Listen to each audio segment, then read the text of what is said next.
Muy buenas tardes a todos. Bienvenidos a su curso de Derecho Laboral 2 dentro de su preparación para el examen técnico profesional dentro del área pública.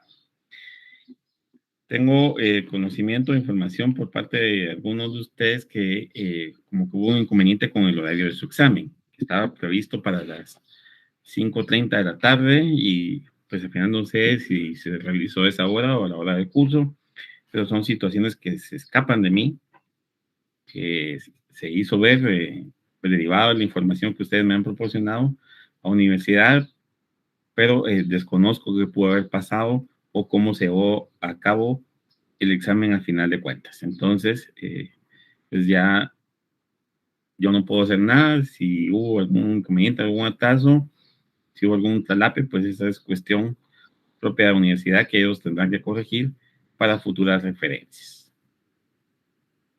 Hoy como tema en la semana 8 veremos las formas de normación colectiva, la huelga y el paro, y daremos inicio con parte del procedimiento ordinario laboral.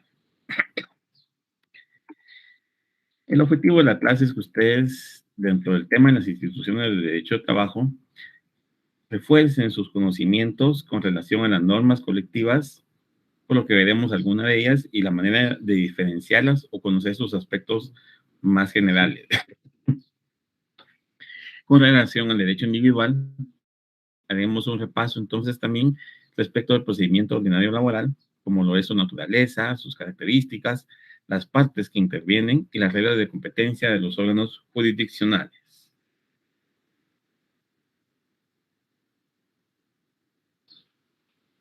Me informan por parte de universidad, porque nos monitorean, como todos ustedes saben, que en el caso de ustedes que tuvieron inconveniente con su examen, deben de comunicarse a su sede, ya que el examen sí estuvo activo en el día y hora programado. Muchos se equivocaron, entraron al curso laboral y no a la fase, es decir, tenía una programación en cuanto al examen de la fase y no en cuanto al examen o el horario del curso. Entonces, esa confusión pudo haber modificado, en algunos casos, alterado o impedido que ustedes se conectaran. Entonces, por favor, comuníquense con su sede, ya que el examen, como les indico, sí estuvo activo en el día y hora programado. Bueno, pasando a la clase, daremos entonces algunas cuestiones en cuanto a el derecho individual y el derecho colectivo. Básicamente algunas pequeñas diferencias que pueden existir y que a criterio nuestro pues son las más importantes de resaltar.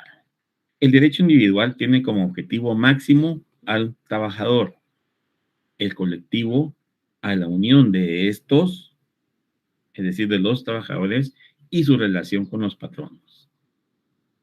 En el derecho individual, las relaciones alcanzan solo a las partes contratantes. En el colectivo, alcanzan a toda una categoría profesional. Recuerdan ustedes que un contrato colectivo, de acuerdo con el 38, es firmado por uno o varios sindicatos, con uno o varios patronos o uno o varios sindicatos de patronos. ¿Para qué? Para establecer condiciones generales que van a realizar los trabajadores en cuanto a actividades se refiere y que por eso alcanza a una categoría, porque es un grupo de trabajadores en el que se va a ver involucrado como consecuencia de ese contrato colectivo de trabajo. Ambos emanan de la ley, es decir, tanto el contrato individual como el colectivo están fijados en ley, pero es más rigurosa con el patrono en el contrato individual por considerarlo al trabajador más débil cuando éste se encuentra solo. Es decir, la parte del trabajador individual es el que se considera más débil en esa relación de trabajo porque es solo un trabajador contra un patrono o varios patronos. En el colectivo, el trabajador se considera más fuerte, no deja de ser la parte más débil en esa relación, pero se considera con más fortaleza. ¿Por qué? Porque está asociado, está agrupado y representado o respaldado por un sindicato. Y recordemos que esa asociación profesional hace valer su manifestación de voluntad. Entonces, son cuestiones que vale la pena resaltar para ir haciendo esas diferencias. El conflicto individual no crea efectos frente a terceros, ni es fuente del derecho en el sentido formal. Contrario, el derecho colectivo alcanza a todo el orden profesional de la misma actividad y es fuente formal del derecho laboral. ¿Por qué un conflicto colectivo alcanza todo el orden profesional? Porque el resultado de esas controversias que surgen pueden hacer un pacto colectivo de condiciones de trabajo. Beneficia a la colectividad. Distinto es un solo trabajador negociando con el patrono. Él va a beneficiar lo que a él le conviene. Aquí el beneficio es, de preferencia, todos. Aunque no siempre es así, porque a veces se logra ese pacto con cierto grupo de trabajadores. En las instituciones que tienen más de un pacto colectivo, es consecuencia de eso, porque hay más de un sindicato. Entonces se negocia, en el buen sentido de la palabra. En los conflictos individuales, el interés es concreto de un trabajador. En el colectivo, el interés es económico-social. De alguna manera, esto es algo abstracto, porque el resultado se ve reflejado no ahorita, sino a futuro, con mejores condiciones, con mejores prestaciones, mejor jornada, un aumento de salario cada cierto tiempo. ¿Por qué? Porque logramos esa negociación directa, grupo de trabajadores, asociación profesional o sindicato y patrono o patronos. ¿Esto cómo se logra? A través de tres formas distintas: negociación directa, conciliación y arbitraje. Considero importante hacer estas anotaciones previo a entrar a verificar las instituciones del derecho colectivo para tener una mejor comprensión del tema. Contrato colectivo de trabajo. El Código de Trabajo regula en su artículo 38 el contrato colectivo de trabajo, estableciendo que es aquel que se celebra entre uno o varios sindicatos de trabajadores y uno o varios patronos o uno o varios sindicatos de patronos, a través del cual el sindicato de trabajadores se compromete para que algunos o todos sus miembros ejecuten labores determinadas.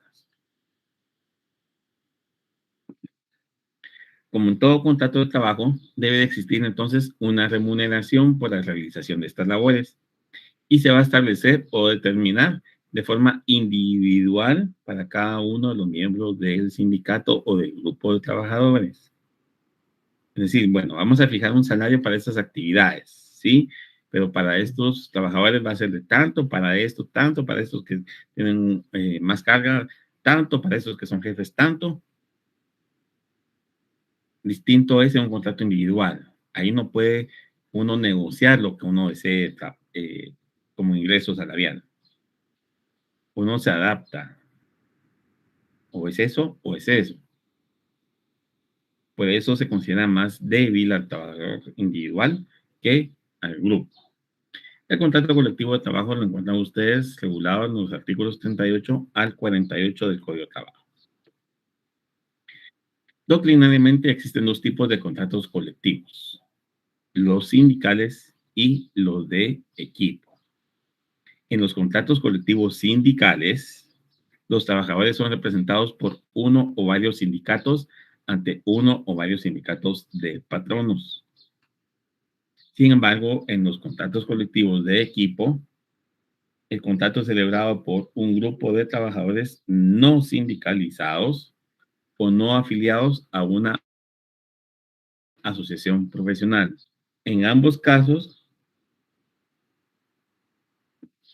si es que se ocurren dentro de la legislación guatemalteca los dos, ustedes sabrán, los requisitos formales para su existencia son los contenidos en el artículo 39 del Código de Trabajo.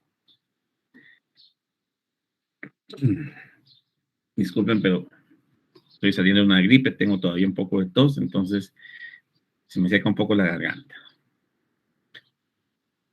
El contrato colectivo de trabajo debe celebrarse siempre por escrito, es decir, aquí no puede ser un verbal como en el caso de los trabajadores agrícolas. No, aquí tiene que ser por escrito porque es colectivo.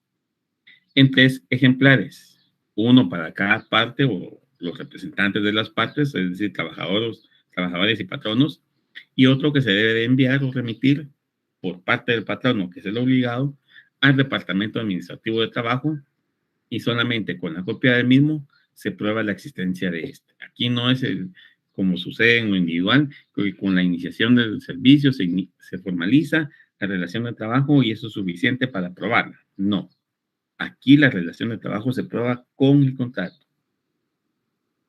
Si ocurriese, por ejemplo, que los trabajadores pierden su copia, pueden solicitar a la inspección o al departamento administrativo alguna certificación, supongo yo, será administrativa, una copia que extienda esa autoridad para poder ellos acreditar la existencia del contrato.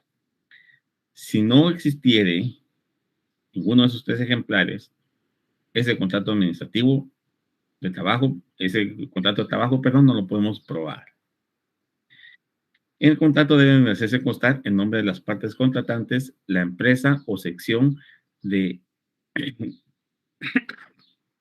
la empresa donde se van a desempeñar las labores. El lugar de trabajo, es decir, en qué municipio, por ejemplo, en qué zona, así como los demás requisitos de todo contrato individual. En los casos en que se actúe en representación, debe dejarse constancia de la calidad que se está ejerciendo. Es de notar que si en la misma empresa hay varios sindicatos de trabajadores o varios trabajadores pertenecientes a varios sindicatos, pueden existir tantos contratos como sindicatos sean.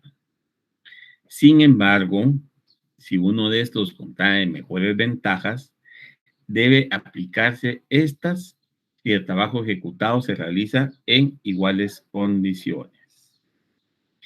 Si el sindicato de trabajadores o patronos llega a disolverse, las obligaciones y derechos de un contrato colectivo no deben verse afectadas. Es decir, no depende de la existencia del sindicato de patronos o de trabajadores la permanencia de ese contrato, de esas obligaciones y derechos que genera ese contrato. Para firmarlo, sí, es necesario que exista. Una vez firmado, si se disuelve el sindicato de trabajadores, por ejemplo, ¿dejará de existir el contrato? No, el contrato ya tiene validez y debe respetarse. El sindicato que suscriba un contrato colectivo es responsable de las obligaciones contraídas por cada uno de sus miembros, pudiendo ejercer también sus derechos y acciones que le competan.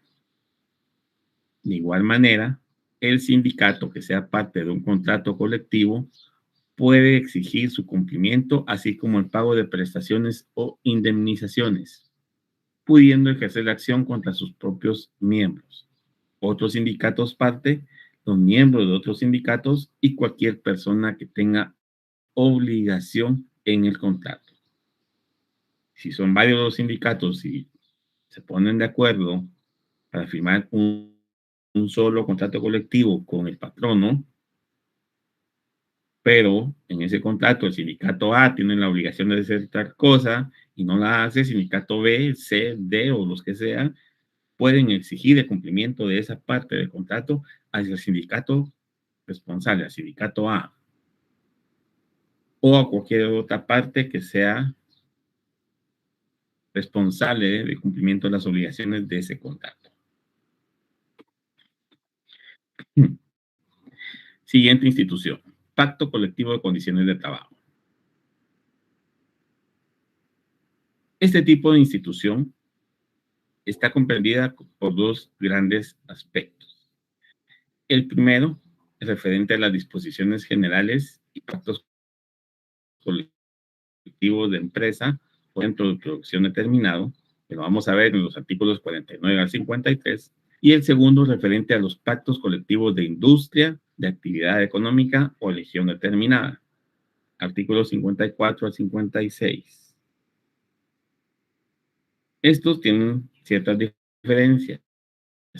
Las principales entre ellos es que los primeros, es decir, los pactos de empresa o de centro de producción determinado, rigen por un plazo no mayor a los 3 años. Es Es decir, cada 3 años hay que estar revisando el pacto, haciendo un nuevo pacto, modificándolo, suscribiendo uno nuevo o renovando.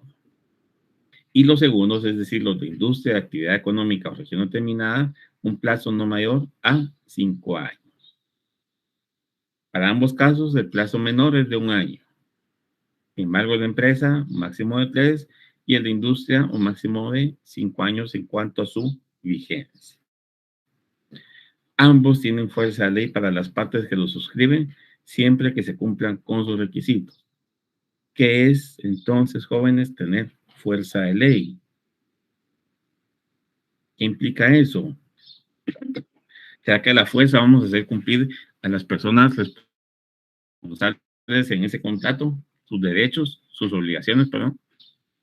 ¿Cómo implica esto? ¿Qué es esa fuerza de ley? Si ustedes ya leyeron su proceso civil para su examen o cuando estaban estudiando, establecieron algunas cuestiones que ocurren dentro del negocio jurídico. Pongámoslo como ejemplo. Un negocio jurídico que es la voluntad de ambas partes respecto a algún asunto determinado donde una se compromete a hacer tal cuestión y la otra a recibirla, si va como quedó pactado, y a cancelar, ¿sí? Si no se cumple ese contrato, existen consecuencias. Si no se cumple con la cantidad o la calidad del producto al cual se comprometió, existen consecuencias. Se puede exigir el cumplimiento del contrato. Y si no se paga lo acordado, también se puede exigir el cumplimiento de esa obligación. Lo mismo implica acá. Un pacto colectivo de condiciones de trabajo tiene fuerza de ley, es decir, que por ley ambas partes están obligadas a cumplir con sus obligaciones. Los trabajadores a realizar el trabajo que se comprometieron a realizar y el patrono a pagar o prestar las condiciones que se comprometió en su momento, que debieran de existir en la empresa o en el lugar de trabajo para dar efectividad o efectivo cumplimiento a ese pacto. Esa es la fuerza de ley. Si no se cumple, no es que no vaya a haber consecuencia, bien la va a haber. Y la puede haber para ambas partes.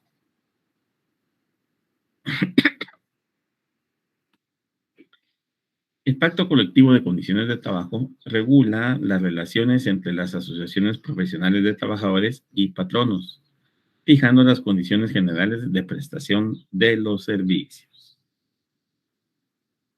Condiciones generales de prestación de servicios. Mucho ojo con eso. Para el tratadista Mario de la Cueva, citado por el tratadista también en materia laboral, Chicas Hernández, el pacto colectivo es aquel convenio que celebran las representaciones profesionales de los trabajadores y de los patronos. ¿Para qué? ¿Qué intención tiene? Fijar relaciones mutuas, es decir, entre ambas partes, y crear el derecho que regule durante cierto tiempo las prestaciones individuales de servicio. Crea el derecho, y si se crea el derecho, ¿tiene fuerza de ley? Sí. Durante un cierto tiempo, sí. Vimos que en el caso de la industria son 5 años máximo, y en el de empresa son 3. ¿Y qué es lo que va a ocurrir en ese tiempo? Pues una prestación de servicio entre trabajadores y patronos. A un servicio prestado, una actividad realizada, usted patrono me va a pagar, me va a cumplir con ciertas condiciones. A eso se refiere el pacto. Yo supongo que la mayoría de ustedes que son trabajadores y que pues estamos en instituciones ya sea de derecho público o de derecho privado, hemos escuchado o en el lugar donde estamos existe un pacto colectivo de condiciones de trabajo o en algún momento estuvimos en algún lugar donde existía un pacto colectivo. Yo cuando trabajé en el organismo judicial tenía conocimiento del pacto colectivo. Cuando estuve en el Ministerio Público también tenía conocimiento del pacto colectivo. ¿Y qué rige el pacto colectivo? Por ejemplo, jornadas de trabajo, descansos, asuetos, días, como lo vimos hace unas clases, no son asuetos porque no están establecidos en ley, pero tiene el efecto de un descanso. el 10 de mayo para las madres, el 30 de junio, el Día del Empleado Bancario, el Día del Empleado de Salud Pública. Eso está establecido en el pacto. ¿Cómo se va a gozar? ¿En qué momento se va a gozar? ¿Quiénes lo van a gozar? Porque, por ejemplo, para los que somos profesionales del derecho y trabajamos en alguna institución del Estado, el día del abogado nos dan un día de descanso. No trabajamos ese día. Para los contadores públicos que trabajan en finanzas, en Contraloría General de Cuentas, tienen su día de descanso como contadores públicos. Esas cuestiones son producto de pactos, de esas negociaciones que tenemos entre el grupo de trabajadores y el patrón. Yo, trabajador solito, no puedo firmar un pacto. Tengo que estar acuerpado, porque así lo exige la normativa. Es entre sindicato. El pacto colectivo, de acuerdo con la conferencia de la OIT en Ginebra, es todo acuerdo escrito relativo a las condiciones de trabajo y empleo, y es celebrado entre un empleador, un grupo de empleadores o una o varias organizaciones de empleadores, por una parte, y por la otra, una o varias organizaciones representativas de trabajadores, o bien representantes de estos debidamente elegidos de acuerdo a la legislación nacional. Entiéndase de cada uno de los miembros integrantes de la organización de trabajo referida. Vean ustedes cómo la OIT en Ginebra, en su conferencia, dio una definición muy parecida a lo que tenemos en nuestra legislación. ¿Qué es lo que establece nuestra legislación?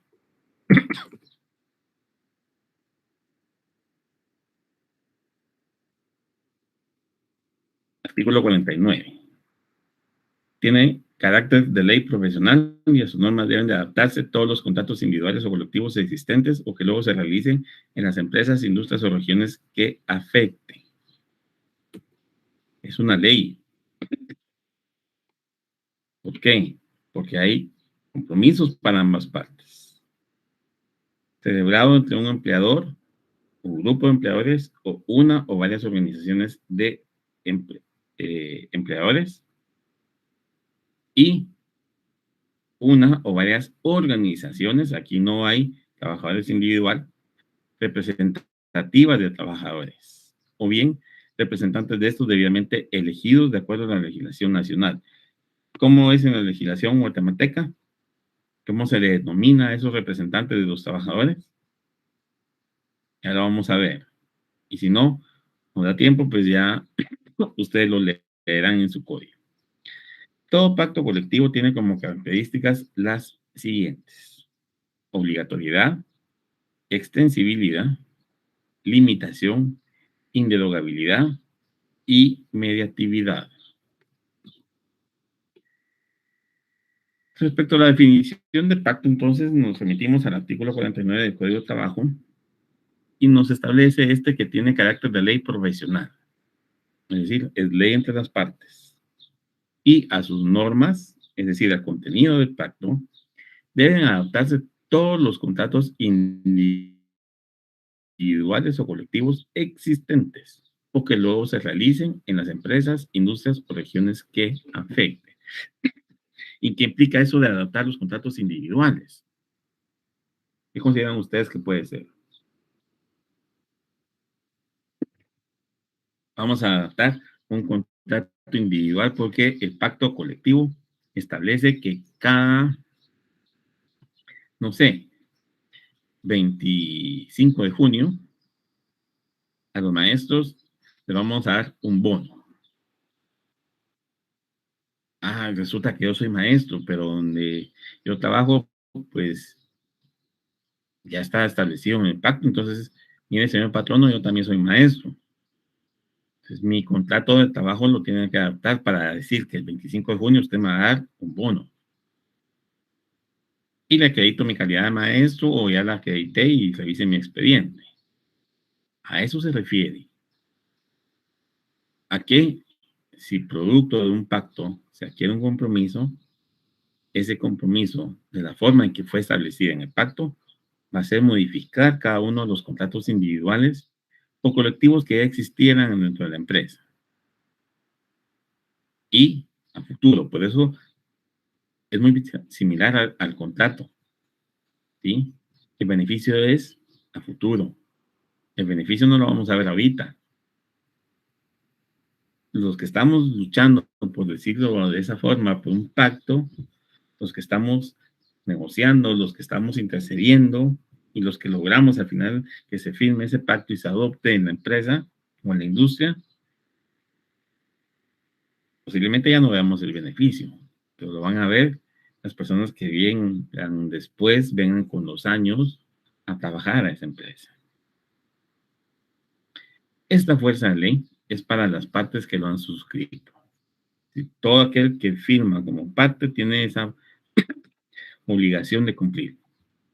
Todas las personas que al entrar en vigencia trabajen en la empresa o centro de producción y los que concierten en lo futuro contratos individuales o colectivos dentro de la misma empresa o centro de producción afectado por el pacto. Es decir, estoy trabajando ahorita, logramos conciliar, logramos negociar, se logra el pacto y el trabajador que ingresa dentro de 4 meses a trabajar va a tener los beneficios de ese pacto. ¿Por qué?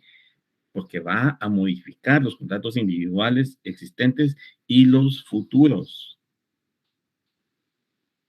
Eso es lo que pretende. No es una modificación de momento.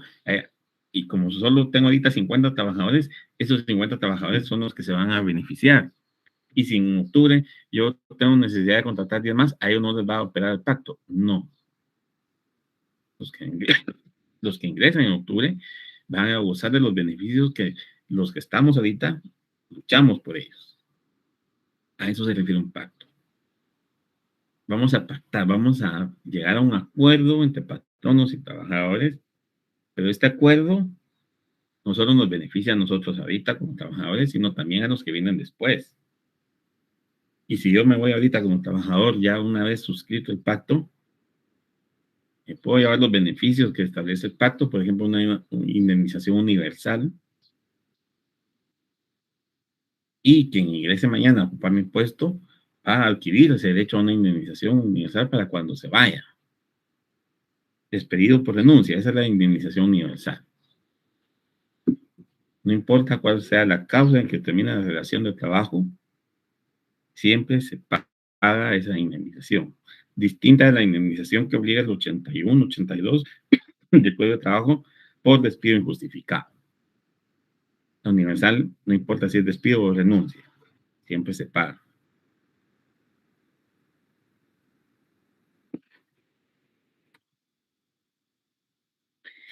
Los patronos tienen obligación de negociar.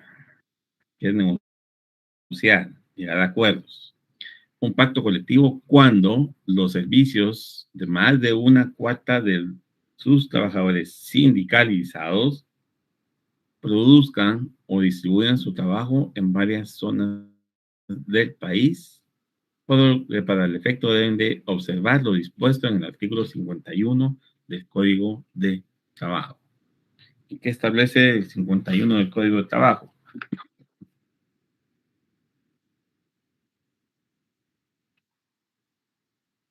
Todo patrono que emplee en su empresa o en determinado centro de producción, si la empresa, por su naturaleza de las actividades, tiene que distribuir la ejecución de los trabajos en varias zonas del país, los servicios de más de la cuarta parte de sus trabajadores sindicalizados, está obligado a negociar con el respectivo sindicato cuando éste lo solicite un pacto colectivo, es decir, esa petición del sindicato.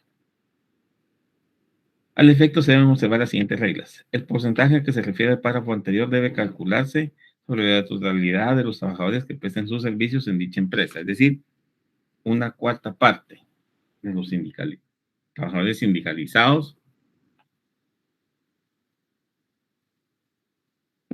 son los que lo van a pedir. Y esto debe incluir ese porcentaje de la totalidad de los trabajadores. Si entre la misma empresa o centro de producción existen varios sindicatos, el pacto colectivo debe negociarse con el que tenga mayor número de trabajadores afectados directamente por la negociación. C, cuando se trata de una empresa o de un centro de producción que por la índole de sus actividades emplea de trabajadores pertenecientes a diferentes profesiones u oficios, el pacto colectivo debe negociarse con el conjunto de los sindicatos que represente a cada una de las profesiones u oficios, siempre que estos se pongan de acuerdo entre sí. Es decir, existen ciertas condiciones que como sindicato debemos de cumplir para poder llegar a firmar un pacto. Si los trabajadores estarían por igual en los sindicatos, es decir, este sindicato tiene 50 trabajadores, este también tiene 50 trabajadores, este pretende un proyecto de pacto, este uno totalmente distinto, ellos no están de acuerdo, ¿qué pasa? ¿Cómo solucionamos ese inconveniente? ¿Qué pacto vamos a suscribir? ¿Me vieron que uno de los requisitos es que estén de acuerdo? Estoy en la literal C. En el caso de que no lleguen a este acuerdo, el sindicato correspondiente a cada profesión u oficio puede exigir que se negocie un pacto colectivo con él para determinar las condiciones relativas a dicha profesión u oficio dentro de la mencionada empresa o centro de producción. Bueno, entonces, usted va a negociar un pacto conmigo para nosotros, para los que hacemos este oficio. Y si usted quiere negociar con nosotros, por la profesión que desempeñe, si ellos se lo piden. Pero vamos a lograr el beneficio para el grupo, para los profesionales o para los que ejercemos ese oficio. El proyecto de pacto debe ser presentado por el sindicato o el patrono ante la autoridad administrativa de trabajo, quien lo hará llegar a la otra parte y proceder a discutirlo en la vía directa, pudiendo auxiliarse de la referida autoridad o bien de amigables componedores. El proyecto de pacto debe ser presentado por el sindicato patrono, pero nos establece que los patronos tienen obligación de negociar un pacto colectivo cuando los servicios de más de una cuarta parte de sus trabajadores sindicalizados produzcan o distribuyan su trabajo. ¿Quién puede instar entonces la negociación? ¿Será que solo la tienen que instar los sindicatos de trabajadores? ¿O será que el patrono, cuando ya considera que cumple con esos requisitos, puede instar a negociar un pacto? De acuerdo con esto, pueden ambos. Y por eso se establece el proyecto de pacto debe ser presentado por el sindicato o el patrono ante la autoridad administrativa de trabajo. Esta autoridad, es decir, el Ministerio de Trabajo, lo hará llegar a la otra parte y va a proceder a discutirlo en la vía directa, pudiendo auxiliarse de la referida autoridad o bien de amigables componedores. ¿Qué es la vía directa? Patronos y trabajadores se sientan, platican y discuten la posibilidad de cumplir con el proyecto de pacto. No solo porque se presentó ya se tiene obligación de suscribirlo, no, hay que irlo discutiendo. Porque puede ser que existan compromisos que alguna de las partes no va a poder cumplir y que la exigibilidad de ese compromiso haga inviable sostener una relación de trabajo. ¿Qué implica esto? Por ejemplo, que nos va a aumentar el 100% del salario. Yo lo tengo que discutir con los trabajadores, porque puede ser que ese aumento del 100% del salario me impida a mí seguir produciendo. Y como tal, si no puedo seguir produciendo, pues voy a cerrar mi lugar de trabajo. Y si cierro mi lugar de trabajo, no voy a tener con qué pagar las prestaciones. ¿Quién van a sufrir las consecuencias? Todas las partes. Yo me quedo sin mi fuente de producción y ellos se quedan sin su fuente de ingreso. ¿Se puede exigir el cumplimiento de esas prestaciones si está en insolvencia? ¿Cómo? Ya, por eso es de negociar en la vía directa y de discutir cada uno de los puntos del pacto en forma directa. Patrono por un lado, trabajadores por el otro. ¿Pueden auxiliarse de la autoridad administrativa de trabajo? Sí, pueden intervenir con voz, sin voto, porque la decisión es de las partes involucradas, no de la autoridad administrativa. O bien de amigables componedores, es decir, aquellos que buscan las formas de negociación o de utilizar las técnicas de negociación, de mediación, de conciliación. Es un amigable componedor. No va a tener beneficio, porque no va a tener beneficio. No le va a interesar si el patrón no va a pagar más, no le va a interesar si el trabajador va a descansar más. No, le va a interesar encontrar ese punto de equilibrio entre ambas posturas. Dicha negociación debe durar como máximo 30 días. Pregunta de privado que yo les haría con este plazo. ¿Son 30 días hábiles o calendarios y su fundamento? Tiene que haberlo. No solo porque el código lo dice, no. ¿Cómo se computan los días? Cuando se refiere a 30 días, ¿son hábiles, son calendario? ¿Y cuál es el fundamento de esa disposición? Vencidos los 30 días, sin que exista un acuerdo, cualquiera de las partes puede plantear el conflicto colectivo correspondiente para resolver lo que aún se encuentra en discordia. Y yo lo viví cuando estuve en Secretaría de Bienestar Social. El pacto estaba siendo discutido por patronos, trabajadores. Yo como jurídico, pues no tenía mayor intervención porque Recursos Humanos tenía una abogada que estaba junto con los representantes del patrono negociando ese pacto. Los puntos que no fueron acordados en esa negociación fueron discutidos ante el juzgado. Unos se aprobaron, otros no. Pero lo viví como parte no interesada porque pues era un empleado, pero en algún momento se puede decir representaba a mi patrono por el cargo de dirección que tenía. Para tal efecto, entonces, se debe acompañar el pliego de peticiones, es decir, cuáles son esos puntos que vamos a discutir. No solo decir, negociamos un pacto, pero ¿sobre qué? ¿Qué estamos pidiendo como trabajadores o qué estamos pidiendo como patronos para poder negociar? Ese es el pliego de peticiones. Que otorgar un aumento de 100% es una petición hecha por trabajadores. Si la hace el patrón, ¿cuál podría ser?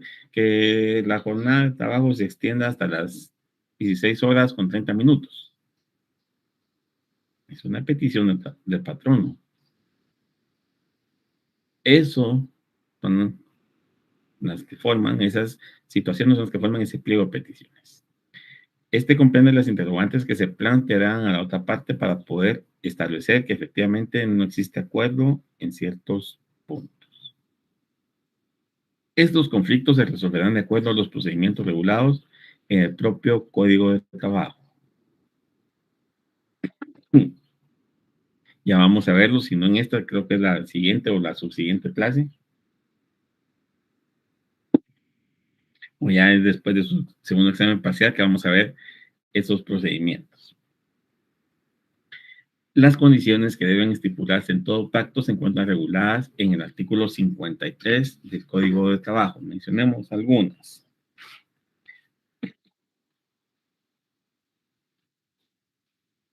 En el pacto colectivo de condiciones de trabajo deben estipularse lo relativo a las profesiones, oficios, actividades y lugares de trabajo que comprendan.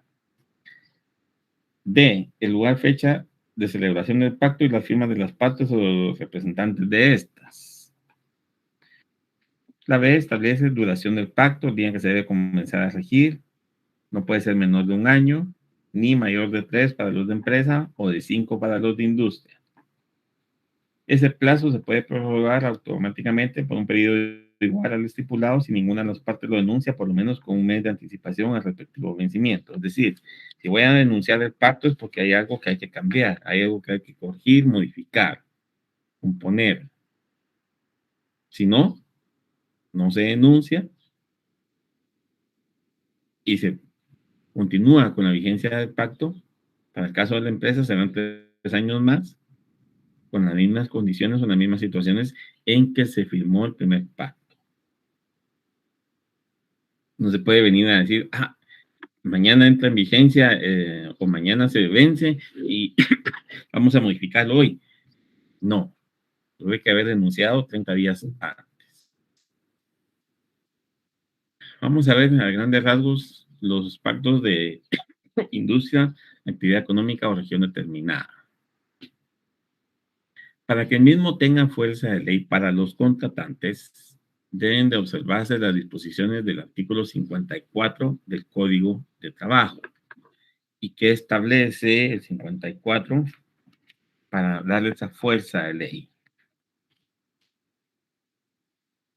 Que se haga constar por escrito en 3 ejemplares, que esté suscrito por el sindicato o sindicatos o grupos de patronos, que esté suscrito por el sindicato o sindicatos que comprendan las 2/3 partes de los trabajadores sindicalizados, que cualquiera de las partes dirija una solicitud escrita al Ministerio de Trabajo y Previsión Social.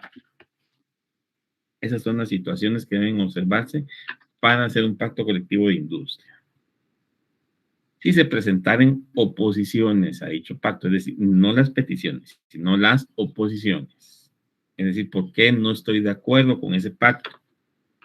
Estas deben hacerse 15 días después de la última de las 3 publicaciones. En consecuencia, se otorgará audiencia por 10 días al opositor y a los suscribientes para que aleguen lo que estimen pertinente. Vencido ese término o presentados los argumentos de oposición y así como los alegatos de las otras partes, deberá emitirse el dictamen respectivo, debiendo procurar con ese dictamen avenir a las partes para un nuevo proyecto, es decir, llegarlas a conciliar. Esa procuración de avenir a las partes, es decir, tratar de que las partes de mutuo acuerdo lleguen a un arreglo. ¿Recuerdan ustedes que en el juicio oral también se menciona en la fase de conciliación? El juez tratará de avenir a las partes proponiéndoles fórmulas ecuánimes de conciliación. Lo mismo ocurre acá. Quien dictamina va a procurar ese avenimiento, ese acuerdo entre las partes para un nuevo proyecto de pacto colectivo de industria. El plazo de vigencia, como vimos, es de 1 a 5 años.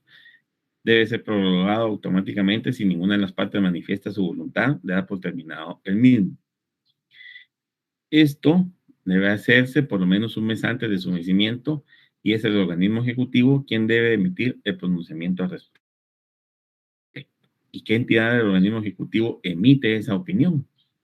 De que debe mantenerse el pacto por 1, 2, 3, 5 años más. ¿Quién lo emite? Organismo ejecutivo. ¿Será que el presidente de la República lo hace?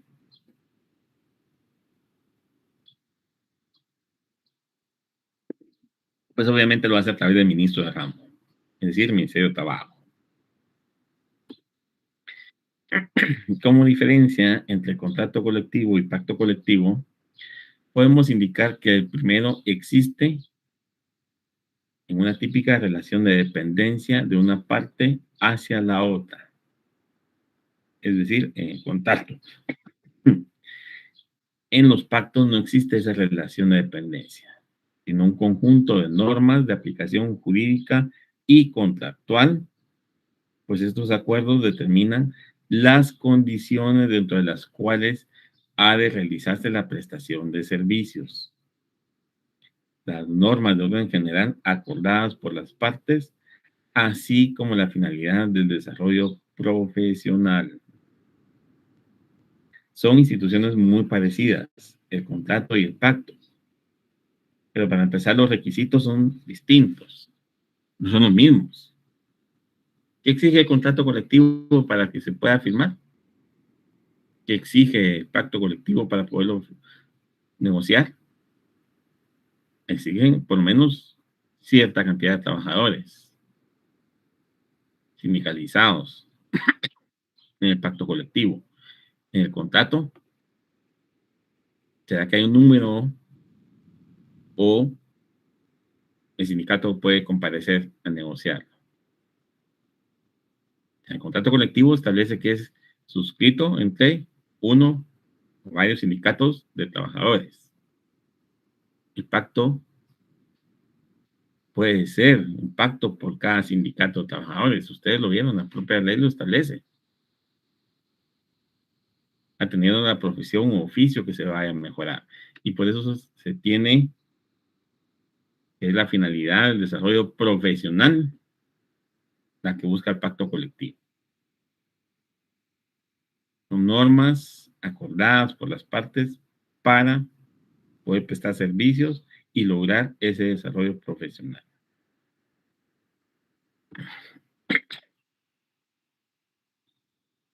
Conflictos colectivos de trabajo. Estos son no la forma en que se resuelve o se logra negociar un pacto, sino los conflictos que pueden ocurrir en una relación de trabajo.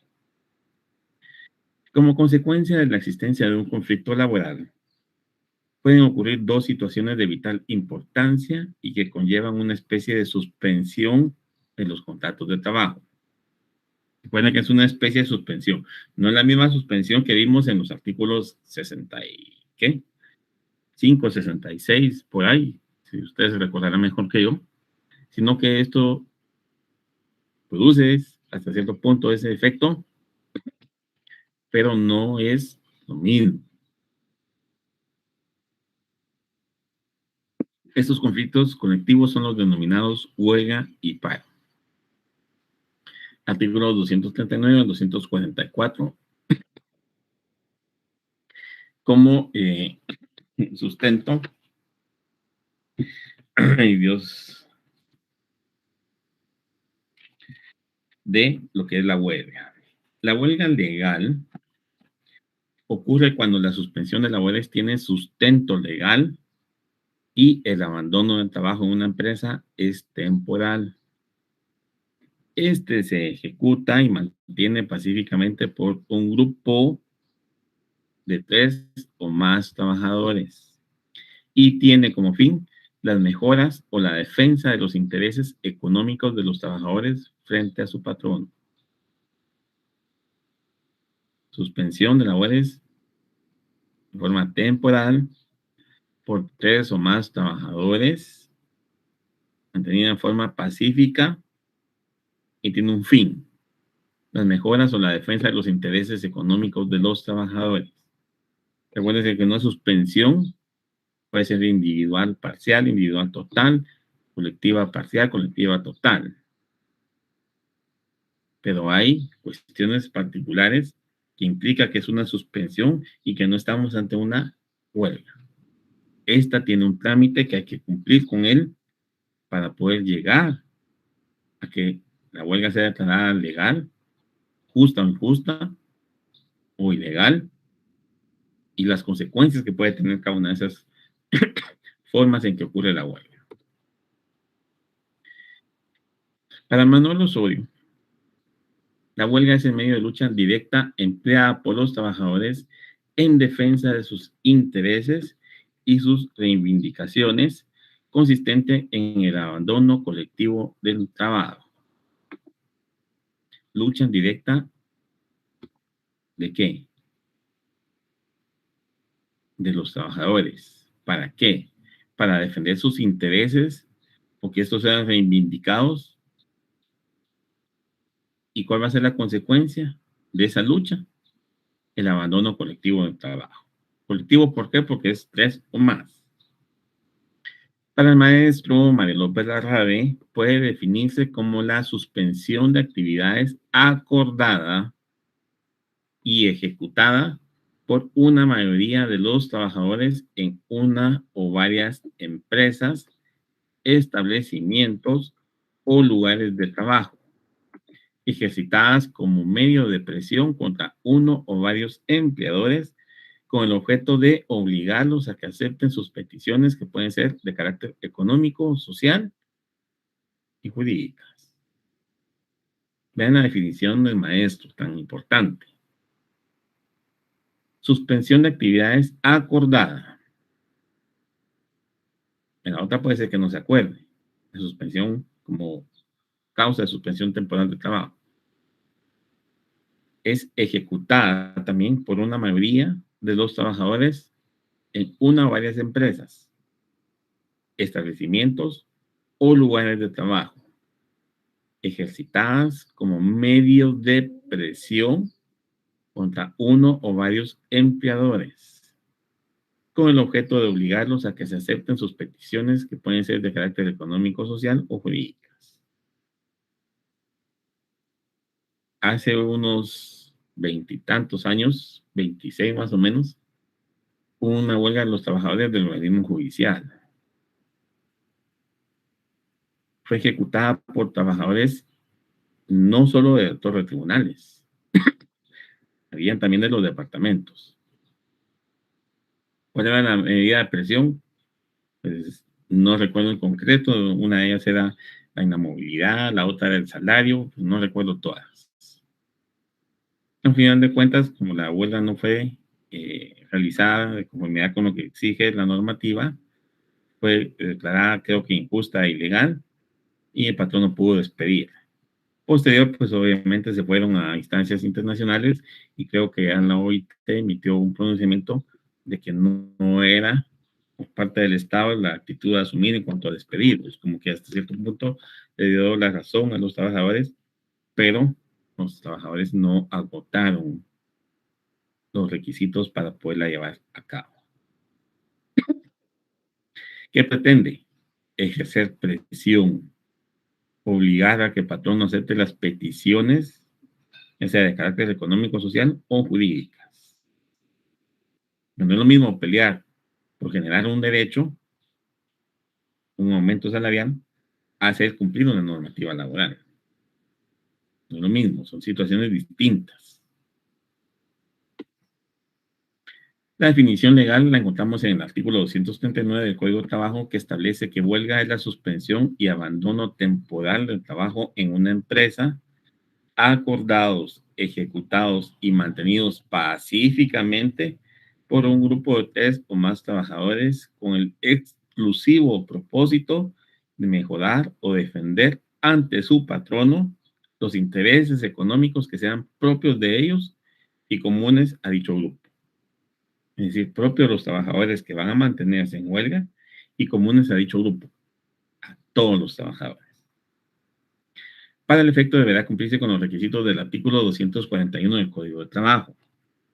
Veamos, porque aquí creo que hay algo respecto a una inconstitucionalidad. Para declarar una huelga legal, los trabajadores deben ajustarse estrictamente a lo dispuesto en el artículo 239, primer párrafo. ¿Sí? Agotar los procedimientos de conciliación, constituir la mitad más uno total de los trabajadores que laboran en la respectiva empresa o empresas dentro o centro de producción y que han iniciado su relación laboral con antelación al momento de plantearse el conflicto colectivo de carácter económico o social. Para este recuento no deben incluirse los trabajadores de confianza y los que representen al patrón. Ay, mi código no tiene esa anotación de inconstitucionalidad, no, es que no recuerdo si es preciso, solo fue la reforma que sufrió el literal C, el artículo 241. Pero bueno, ustedes tendrán, supongo yo, su código un poco más actualizado que el mío y deberán de buscar si efectivamente existe alguna inconstitucionalidad o alguna normativa en cuanto a los artículos de la huelga específicamente. La huelga no puede tener como sus fines los siguientes.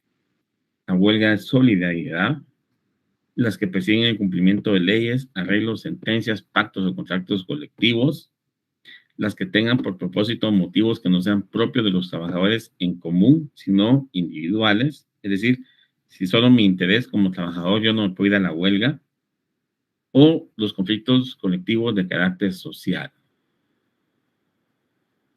Sin embargo, no obstante lo que establece el Código de Trabajo, respecto a este tipo de conflictos de carácter social, la Constitución Política de la República de Guatemala prevé que sí pueda ocurrir una huelga por este motivo. Tarea que les queda, verificar cuál es el sustento constitucional respecto a que si puede existir una huelga que tenga como motivo conflicto de carácter social. ¿Puede ser pregunta de examen? Sí. Pero tal vez no parcial, sino ya su examen técnico profesional. La huelga se clasifica atendiendo lo siguiente. Por el sistema legal, que está regulada por la ley y la prohibida por la ley. En razón de cumplimiento, que son las huelgas legales e ilegales. Atendiendo al fondo del conflicto en justa e injusta y por su extensión en generales y parciales. Todo esto está en el código. Formas irregulares de la huelga, huelga de hecho, trabajo a desgano o trabajo lento, la huelga simbólica y la huelga de brazos caídos. Aquí les coloqué un enlace que fue que encontré más actualizado en cuanto a la ley de sindicalización y regulación de la huelga para los trabajadores del Estado. Por favor, hay mucha tela que cortar en ese sentido porque hay prohibición para que el trabajador del Estado pueda entrar en huelga.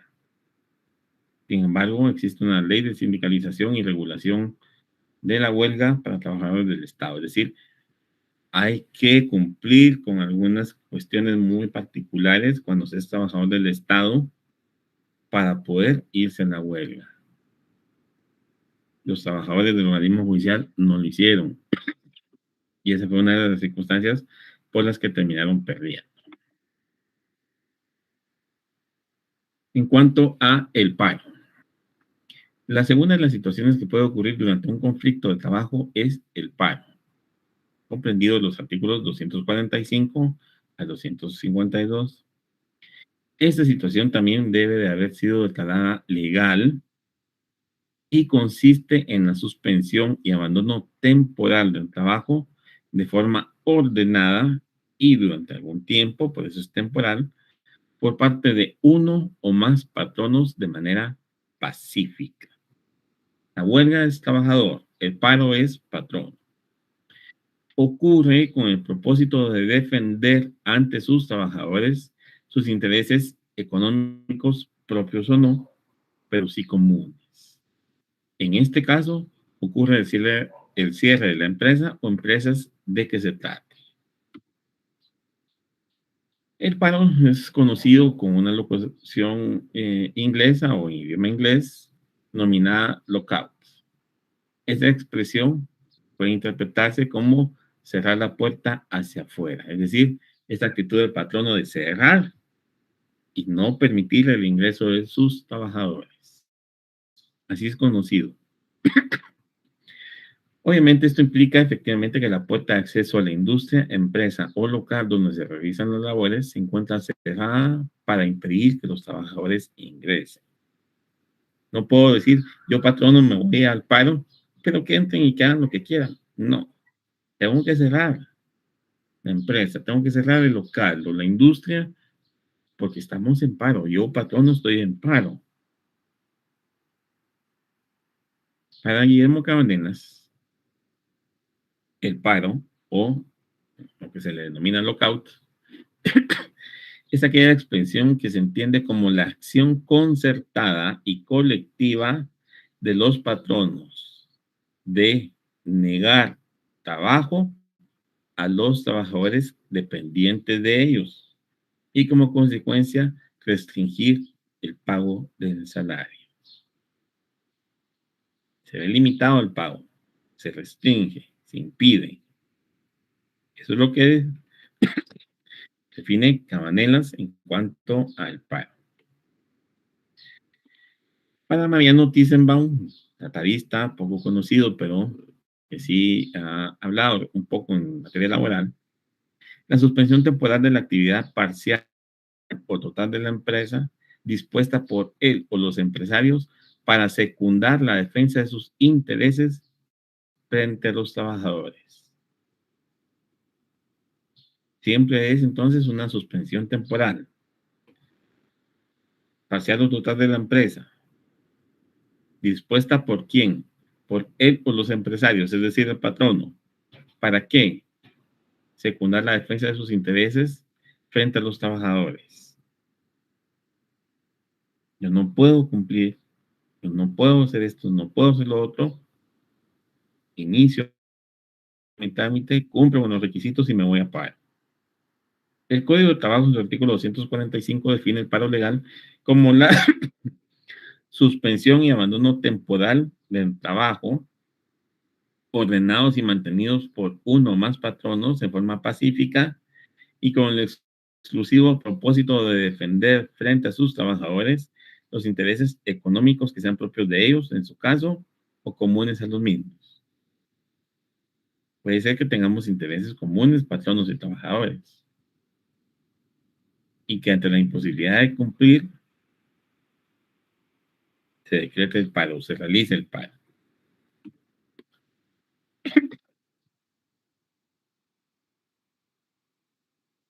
La Constitución Política de la República de Guatemala reconoce el derecho de la huelga y el paro de conformidad con la ley, debiendo agotarse los procedimientos de conciliación. Existen dos tipos de paro, el justo y el injusto, y ambos tienen diversos efectos. En el primero, es decir, en el paro justo, el patrono no paga los salarios de los trabajadores por el tiempo que dure el paro.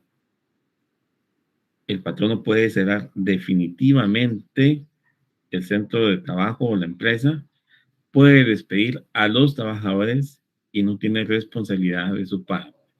Ese es un paro que es declarado justo. Si es injusto, la empresa debe de reiniciar labores, se deben de cancelar los salarios correspondientes por el tiempo que duró el paro, continúan vigentes los contratos de trabajo y además deben de cancelarse las prestaciones que no fueron efectuadas, como podría ser un aguinaldo, vacaciones o bonificación anual. Me llama la atención respecto a la huelga una situación muy específica. El artículo 243 establece, no podrá llegarse a la realización de una huelga por los trabajadores de las empresas de transporte mientras se encuentran en viaje y no hayan terminado este. Es decir, los que transportan en general, los que tienen un contrato de transporte, por decirlo de otra forma, no pueden hacer una huelga mientras estén en viaje o durante el tiempo de viaje. Ustedes se han percatado que a veces, o está ocurriendo actualmente en Honduras, no sé cómo sea la legislación allá, pero traslademos ese inconveniente de acá. Los transportistas en Honduras están detenidos. No quieren traspasar la frontera hacia Guatemala por una amenaza que han ejercido sobre ellos pandilleros o integrantes de grupos delincuenciales. ¿Qué pesa más? Que ellos no pueden hacer huelga de conformidad con el Código de Trabajo. Si fuera el caso en Guatemala, los debemos de obligar. Esa huelga es legal, es justa, es injusta. ¿Qué pasa con esa situación? Trasladan ese inconveniente hacia el país y que los transportistas de acá no trasladan mercadería hacia Honduras, hacia Costa Rica o no van a traerla por esa amenaza. ¿Será que incurrimos en eso de que ellos tienen prohibido hacer una huelga? ¿Cómo opera esa situación? Ese mismo artículo en su literal B establece por los trabajadores de clínicas, hospitales, higiene y aseo públicos y los que laboren en empresas que proporcionan energía motriz, alumbrado, telecomunicaciones y plantas de procesamiento y distribución de agua para no suspender tales servicios. ¿Qué pasa con los que extraen basura? Son perseguidos, son extorsionados, han hecho en algunas ocasiones una suspensión de labores, se han ido a esa situación. Y eso, pregunto yo, ¿podría encuadrarse como una huelga o es solo simple y sencillamente una suspensión de labores? ¿Qué es? ¿Cómo opera esa situación? A nivel laboral, ¿qué hacemos? Si ante ustedes se les presenta ese conflicto, les dicen, miren, los trabajadores de tal empresa extractora de basura, que pues existen, no todos son independientes, están en huelga porque los están amenazando de extorsión. ¿Es válida esa huelga o no es válida? ¿Qué pesa más? Tampoco pueden hacer huelga fuerzas de seguridad del Estado, en el literal C del artículo 243. Cuando se trata de alguno de estos servicios, el tribunal que conoce el conflicto previo a resolver la solicitud a que se refiere al 394 y solo cuando se han llenado los requisitos establecidos para pronunciarse sobre la legalidad de la huelga, convocará a las partes en conflicto a una audiencia. Si los trabajadores de las fuerzas de seguridad no pueden hacer huelga, ¿cuál es el sentido de señalar esa audiencia? ¿O en qué caso se señalan audiencias? Ellos no van a estar en condiciones de hacer huelga.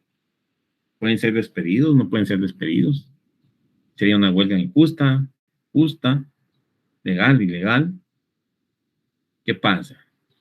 Y algo muy similar ocurre con el paro también, no solo con la huelga.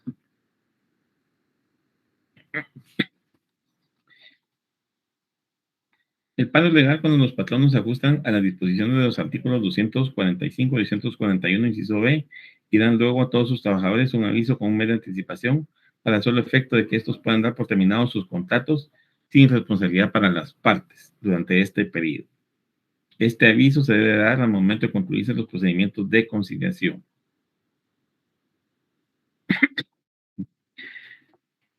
¿Qué pasa entonces? Es legal cuando los patronos se ajustan a las disposiciones de los artículos 245, es decir, la suspensión y abandono temporal del trabajo ordenados y mantenidos por uno o más patronos, y 241, inciso B. ¿Qué refiere 241, inciso B? Adoptar los procedimientos de conciliación. ¿Qué pasa si no agotamos el procedimiento de conciliación?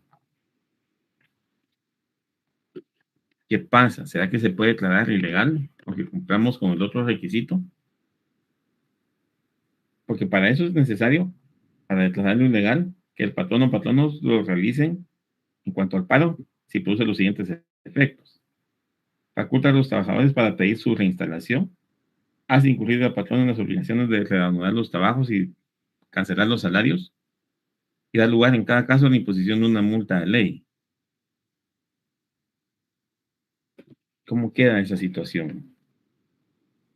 Son situaciones muy complejas y que la ley nos la deja así muy en el aire. O sea que existen entonces normativas relacionadas a la huelga para el caso de Guatemala. Podemos encontrar normas específicas para los trabajadores del Estado, sí hay. Pero ¿qué pasa con la iniciativa privada? ¿Qué pasa con los servicios básicos? Los extractores de basura. ¿Cómo se maneja esa situación? ¿Cómo se resuelve esa situación? ¿O será que eso no se puede tomar como huelga? Son preguntas que les quedan y que pueden ser producto de su examen técnico profesional.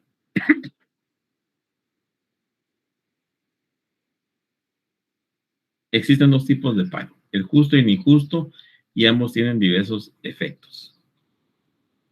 Ya lo vimos. En el primero, es decir, el justo no se pagan los salarios, y en el justo, se deben de pagar. Deben de reiniciarse labores y pagar las prestaciones que no fueron efectuadas. Bueno, con eso finalizamos esas instituciones. Sé que les quedan muchas dudas. Por favor, por cuestión de tiempo no podemos entrar a más detalle con cada uno de los temas, pero manden sus dudas al correo. Si no mandan sus dudas al correo, pues yo doy por sentado que ustedes aprendieron el tema, que no tienen ningún inconveniente. Y si está en el código, si es parte del tema del curso, se puede examinar en su siguiente examen parcial. Por lo mismo, ustedes tienen que responder. Pues, por favor, ante dudas, ante cualquier situación que tengan con relación a estos temas, planteenlas a través del correo. Siguiente tema de la semana, el procedimiento ordinario laboral. Al ser este un juicio de conocimiento que pretende la declaración de uno o varios derechos por parte del órgano jurisdiccional, la naturaleza del mismo es entonces de carácter pública. ¿Cuál es la naturaleza jurídica del juicio ordinario laboral? Pública. Como caracteres del mismo podemos indicar que este se basa entonces en los principios que lo inspiran, contenidos muchos de ellos en los propios considerandos del Código de Trabajo. Es de las pocas leyes bien hechas, tal vez no actualizada, pero está bien hecha. Tiene los principios incluidos en los considerandos. ¿Cuántos de ustedes conocen otra normativa igual? Vean los considerandos del Código Municipal. No tiene principios. Solo dice que es para regular el actuar de las municipalidades derivado de la función o el mandato constitucional. No tiene mayor principio.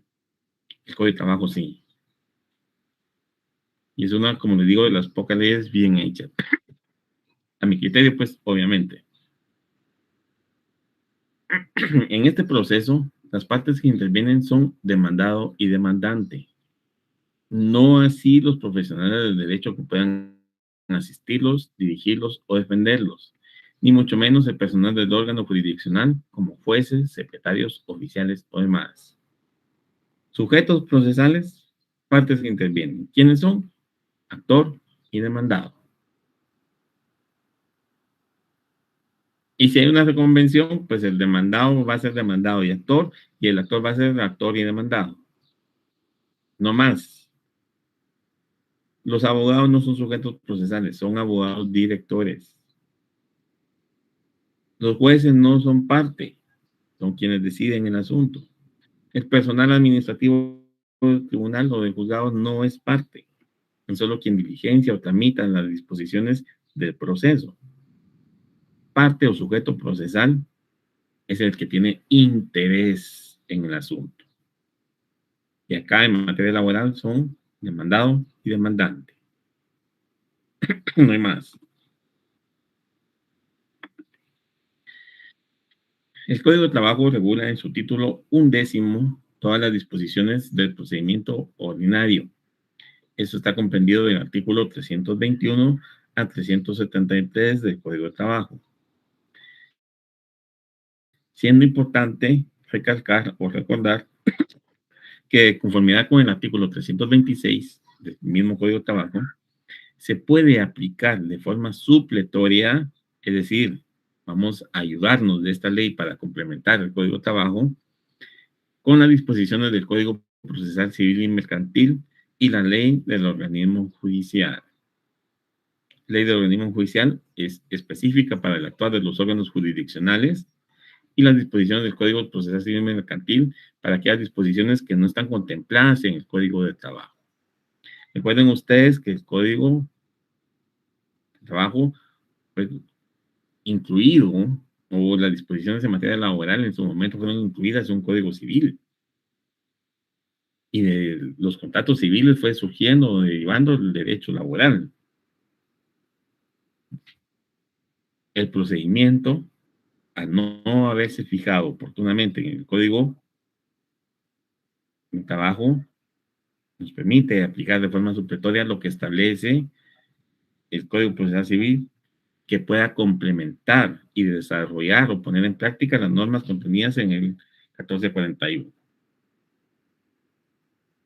En caso de impedimentos, excusas y recusaciones de los jueces o de las partes, sí, ya sea que una parte presente alguna recusación o el juez se excuse porque tiene algún impedimento, se aplicará lo dispuesto en los artículos 137 a 143 de la Ley de Organismo Judicial, verificando para el efecto los artículos 318 y 319 del Código de Trabajo en cuanto a la forma o procedimiento a seguir al presentarse alguna de estas situaciones: impedimento, excusa o recusación.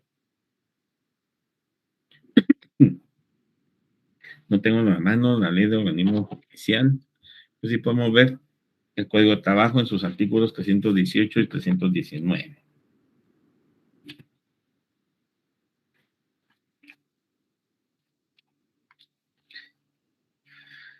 Capítulo sexto: impedimentos, excusas y recusaciones. Artículo 318. Si el juez estimare que es cierta la causal alegada, dictará resolución dándose por recusado y mandará pasar el asunto a quien debe reemplazarlo. Contra esta resolución no cabe recurso alguno.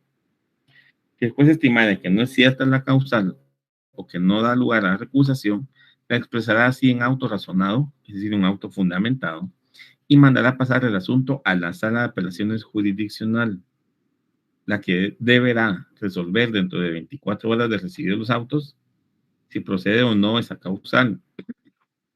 Pero si dentro de ese término alguna de las partes pidiera la recepción de pruebas, las que deberá individualizar, estas se recibirán en audiencia verbal que se verificará dentro de un término de 3 días, pasada la cual resolverá dentro de 48 horas. ¿Este plazo se cumple en la realidad? No. No porque no quieran, sino que simplemente la carga de trabajo es tan grande en el organismo judicial, incluso en materia laboral, hay procesos que llevan casi un año o un año y aún ni siquiera los han admitido trámite. Imaginen el atraso que tienen en ese sentido. Y el artículo 319, en los casos que proceda una excusa, una recusación o un impedimento, se observarán las reglas siguientes. Establece 3 reglas.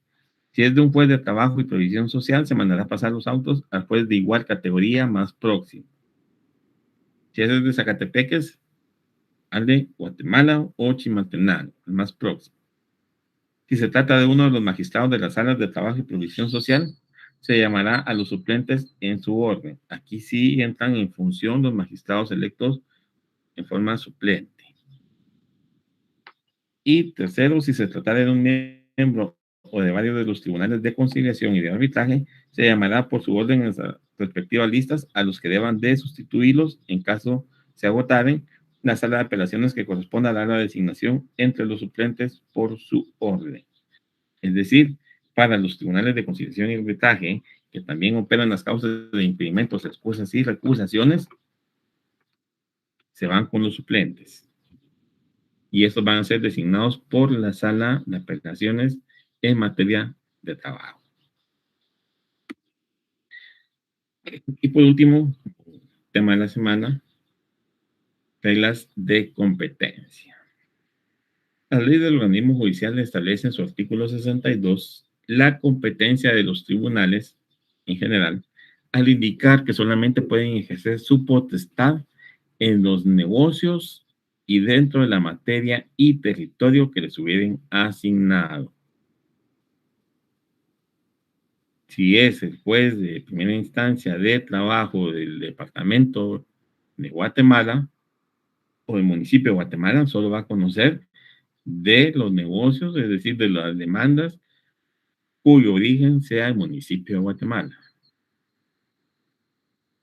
Que la relación de trabajo era que el Saltenango, pero de demanda en Guatemala, no, no se puede de acuerdo con esta disposición. Pero veamos esto. El Código de Trabajo en su artículo 291 establece qué asuntos pueden ser sometidos a conocimiento de los jueces de paz y el 292 los que atañen a los jueces de instancia. Veamos el 291, que es muy importante. Un juez de paz conociendo en asuntos de materia de trabajo. ¿Existen juzgados de paz con diferente competencia? Sí. Artículo 291. Los juzgados de paz conocen de todos aquellos conflictos de trabajo cuya cuantía no exceda de 3,000 quetzales. Todos los jueces de paz de la República tienen competencia para conocer en esos conflictos donde no hubiese jueces privativos de trabajo, es decir, propios de trabajo. Otra de las resoluciones que se dicten cada los recursos que establecen la presente ley. Ya nos vamos a la parte de los recursos, apelación, aclaración y todos los que ustedes ya conocen. Ese es en cuanto a los jueces de paz. Y también tenemos la competencia de los tribunales de conciliación y arbitraje. Los vamos a ver más adelante. Y la manera en que estos se integran. Estos son una especie de tribunal mixto que pretende mantener un justo equilibrio entre patronos y trabajadores. Artículo 293. La finalidad esencial de los tribunales de conciliación y arbitraje es mantener un justo equilibrio entre los diversos factores de la producción, armonizando los derechos del capital y del trabajo. Y se integra un juez de trabajo y previsión social, un representante titular y 3 suplentes de los trabajadores, un representante titular y 3 suplentes de los empleadores. Los cargos son públicos y obligatorios. Y por último, el procedimiento para resolver las cuestiones de jurisdicción y competencia se regula a partir del artículo 307 a 315 del Código de Trabajo, que ustedes deberán darle lectura por aquello de que pueda venir como parte de su examen parcial o ya en su examen técnico profesional. Bueno, hasta acá estamos con la clase del día de hoy. Sé que el tiempo no nos alcanza y se los he dicho y posiblemente lo vuelva a decir. No puedo ampliarme con algunos temas específicos. Entonces, por favor, para los que deseen tener alguna situación más en cuanto a ampliación, aclarar dudas, las preguntas que puedan surgir, háganlas a través del correo. Yo no puedo responder en cada clase las 5, 6, 10 preguntas que se me presentan en forma semanal porque nos quita tiempo y el tiempo no nos alcanza. Entonces, por favor, para quienes me piden que en clase yo aclare tal situación, tal duda, no, yo les respondo en el correo. A mí no me pesa, en serio, pero no puedo tener esa disponibilidad de tiempo para responder en clase. Espero entonces que su examen parcial les haya ido bien. Los que no lograron solventar su examen, por favor, abocarse a su sede para ver la forma en solucionar el inconveniente que tuvieron.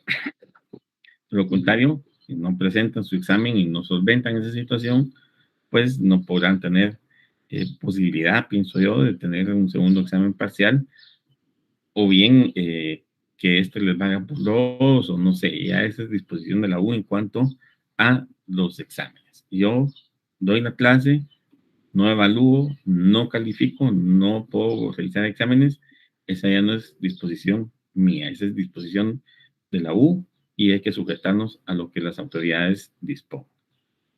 Se agradece entonces la atención prestada a mi persona en esta tarde. Espero que la próxima semana podamos encontrarnos de nuevo con una clase más en materia de derecho de trabajo, siempre derecho laboral 2, para que puedan sustentar al final del semestre